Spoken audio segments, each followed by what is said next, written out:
I kat Malaysia, bang. Dekat Malaysia? Ya. Tapi orang Indonesia? Ya, I kerja. Wah, Malaysia Bukit Bintang. Kerja apa?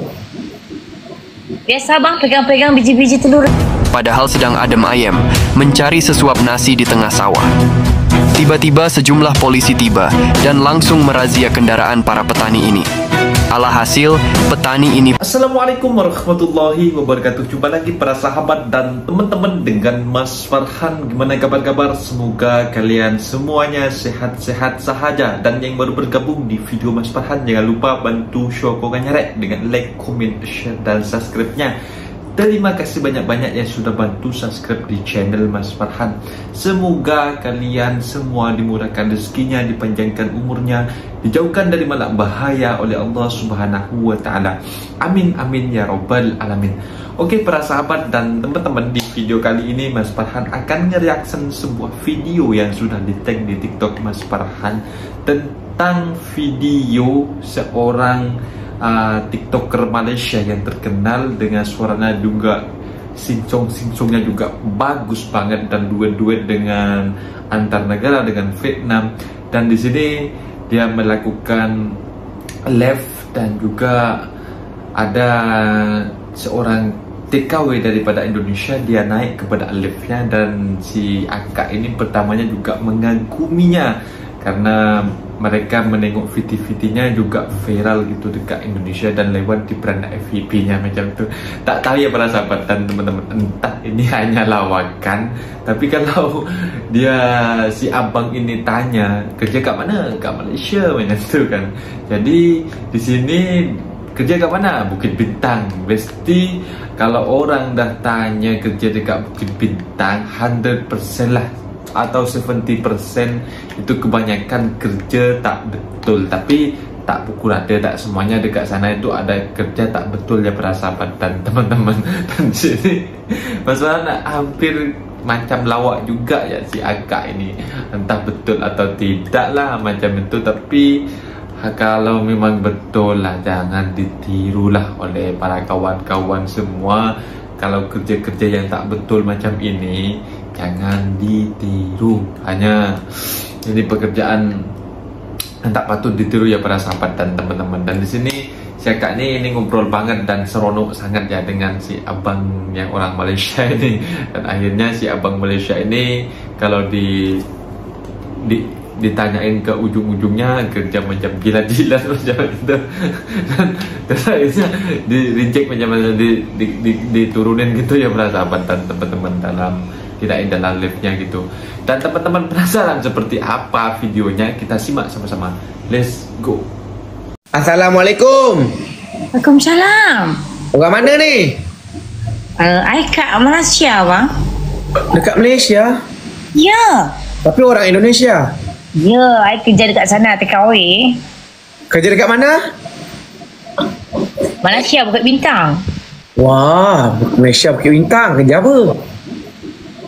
Biasa, bang, pegang-pegang biji-biji telur laki-laki. Ha?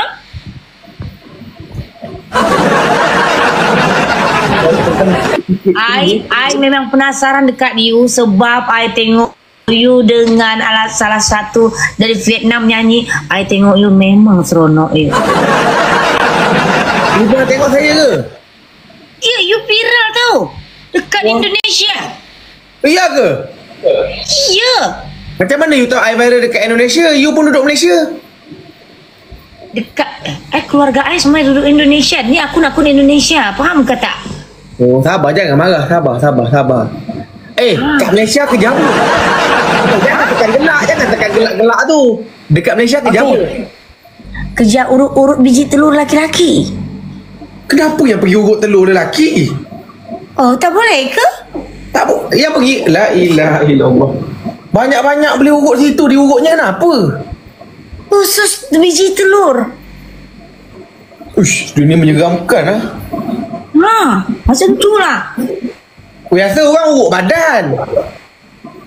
Tak nak biji telur saja. Ni apa syuk main urut telur ke? Kenapa itu bukannya ada apa? Tak apalah, jangan bersembang pasal lain lah. Dah berapa lama kat Malaysia ni? Okey. I nak kerja dekat you boleh? Tak. Nak kerja kat mana? Ada kerja saya nak bagi. Saya pun tak kerja. Okey lah macam tu. Ya udahlah, lepas tu you carilah punya teman-teman you dekat dia, member-member you, bagi tahu I nak kerja dekatnya. You boleh buat kerja apa je? Apa saja. Nak jadi bibik tukang cuci pun. Cuci pel-pel semua bahagian dari atas ke bawah boleh? Cuci pepel tu apa?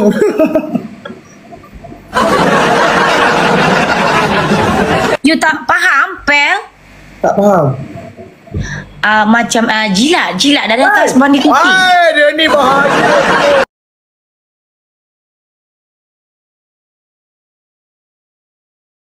Yalah, rupanya benda tu siut. Dah gila ke daripada atas ke bawah jilat buat apa? Hei, ramak-ramak ni time kecil tak dapat makan lollipop dia ni aku rasa. Itulah time kecil beli lollipop lain kali dik. Hei.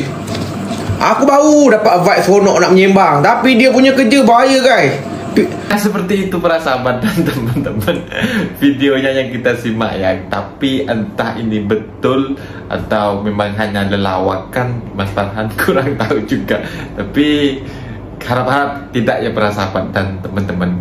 Dan si abang ini mula-mulanya pengen cari kawan untuk bersembang lah dalam live TikToknya, untuk bercakap-cakap tentang apa. Dia juga tanya daripada mana, daripada Indonesia, macam itu ya para sahabat dan teman-teman. Dan akhirnya bercakap-cakap kerja apa, kerja dekat Bukit Bintang macam itu. Jadi si abang ini juga geli juga kalau kerja macam jilat-jilat macam itu ya para sahabat dan teman-teman.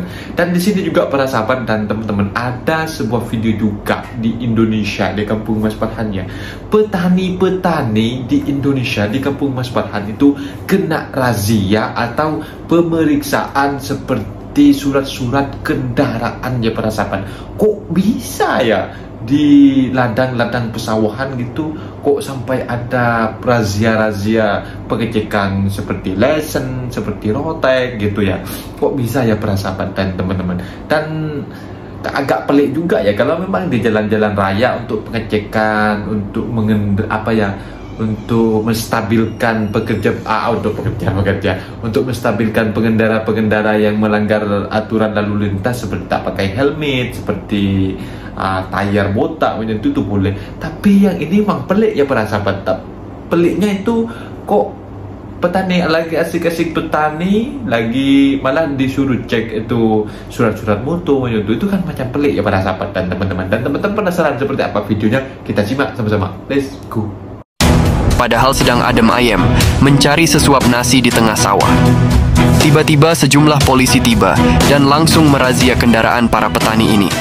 Alhasil, petani ini pun pada kebingungan.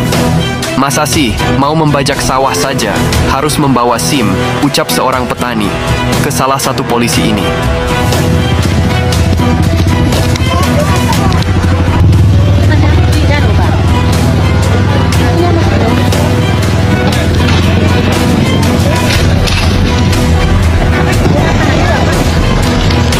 Pelik juga ya para sahabat dan teman-teman. Kok bisa ya di pesawahan di kampung-kampung gitu ya, orang petani-petani kok sampai ada razia seperti pengecekan mobil lah, pengecekan surat-surat kendaraan seperti lesen, rotek kalau dekat Indonesia itu SIM atau juga surat kendaraan macam itu kayak memang pelik sangat ya para sahabat dan teman-teman. Karena kalau memang dilakukan seperti razia macam itu, pengecekan setahunya Mas Farhan, kalau di kampung Mas Farhan, kalau yang di kota-kota seperti di city-city, kalau pengecekan dalam lalu lintas itu seperti dekat traffic light itu ya, traffic light atau dikatakan lampu merah kalau di kampung Mas Farhan, ada polisi di sana yang memantau orang yang tidak menggunakan helmet dan orang yang tidak ada cerminnya motonya macam itu. Jadi di situ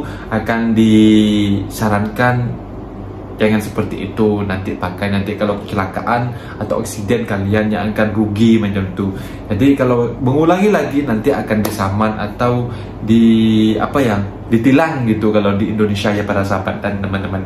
Dan di sini memang pelik sangat, kok bisa sampai ke pesawahan gitu dicek, malah petani-petani lagi asik-asiknya untuk nanam padi atau tanam tanam singkong gitu kan, atau ngupas rumput-rumputnya gitu, bersihin rumputnya gitu, malah disuruh ngecek mana surat motornya, diperiksa mana SIM-nya gitu kan. Agak pelik ya para sahabat dan teman-teman. Dan itu hanya sebuah gambaran di kampung Mas Farhan itu memang agak aneh gitu ya. Andai aku pun kalau kena razia itu, maka aku akan ngemaki-maki juga, akan marah-marah lagi asik-asik kerja, malah disuruh ngecek-ngecek semua kendaraan ya para sahabat dan teman-teman. Kan satu kali lagi ya para sahabat dan teman-teman, pesan Mas Farhan kalau nak mau bekerja ke Malaysia, ke manapun, ke luar negeri, ke Singapura, ke Taiwan, ke Hong Kong, ke Korea, khususnya ke Malaysia, buat teman-teman Mas Farhan yang ada di kampung Mas Farhan, di halaman, dimanapun berada di seluruh Indonesia, jangan sampai datang secara ilegal, datang secara haram lewat belakang. Itu hanya merugikan kalian, karena kalian akan menjadi buronan polis dan juga immigration nantinya ya para sahabat dan teman-teman. Datanglah secara elok-elok, lewat secara halal, lewat depan, lewat agent yang terdaftar di KBRI dan juga immigration ya para sahabat dan teman-teman. Mungkin videonya sampai di sini. Apabila ada kata benda yang silap, Mas Farhan minta maaf sebesar-besarnya. Mohon dibenarkan di kolom komentar. Mas Farhan pamit diri, undur diri. Wassalamualaikum warahmatullahi wabarakatuh.